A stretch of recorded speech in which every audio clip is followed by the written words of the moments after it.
আমার সাথে কেন এমনটা হয় সেটাই বুঝলাম না। মাত্র গোসল করে এসে ভাত নিয়ে বসলাম, ভাবলাম প্লেটটা একটু সুন্দর করে সাজিয়ে তোমাদেরকে দেখাবো।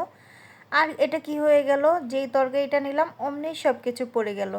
হ্যালো এভরিওয়ান, আসসালামু আলাইকুম। কেমন আছো তোমরা সবাই? আশা করছি সবাই ভালো আছো। আমি আলহামদুলিল্লাহ অনেক বেশি ভালো আছি। আজকে আমি গরুর মাংসের কালা ভুনা রান্না করব, আর সেই জন্য হচ্ছে পেঁয়াজগুলো ভেজে নিয়েছি।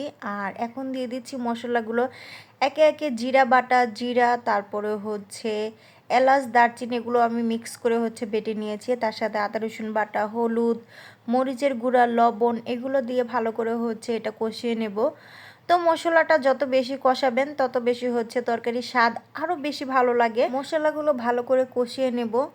তো তোমাদের সাথে আমার কিছু কথা আছে গাইস, তোমরা হচ্ছে আমাকে সাপোর্ট করতেছো না কেন? দেখো তোমাদের জন্য আমি কত কষ্ট করে ভিডিও বানাচ্ছি। ভিডিও করা, তারপর সেই ভিডিওগুলো হচ্ছে এডিট করা, সেগুলোতে ভয়েস দেওয়া আমার কিন্তু অনেক বেশি কষ্ট হয়। তারপরও হচ্ছে আমি তোমাদের জন্য ভিডিও বানাই। তোমরা যদি আমাকে সাপোর্ট না করো তাহলে হচ্ছে আমি কিভাবে ভিডিও বানাবো বলো? আমি আশা করতেছি যে তোমরা আমাকে সাপোর্ট করবা। তোমাদের সাপোর্ট এবং ভালোবাসা ছাড়া আমি কখনো এগিয়ে যেতে পারবো না। তো সবাই হচ্ছে তোমরা আমার ভিডিওগুলো দেখবা, ভিডিওতে শেয়ার করবা, লাইক করবা, কমেন্ট করবা, তাতে আমি হচ্ছে অনেক বেশি খুশি। আর শুধু তোমরা না, তোমাদের ভালো একটা কমেন্টে হচ্ছে আমি তোমাদের আইডি থেকে যে ঘুরে আসতে পারবো।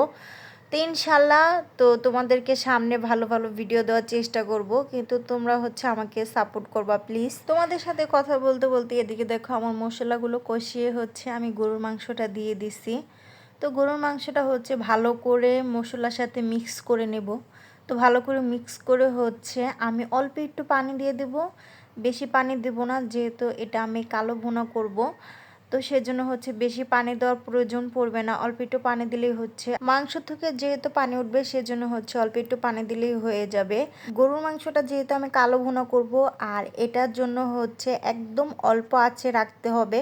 অনেকটা সময় লাগে কিন্তু তারপরও এটা হয়ে যাবে।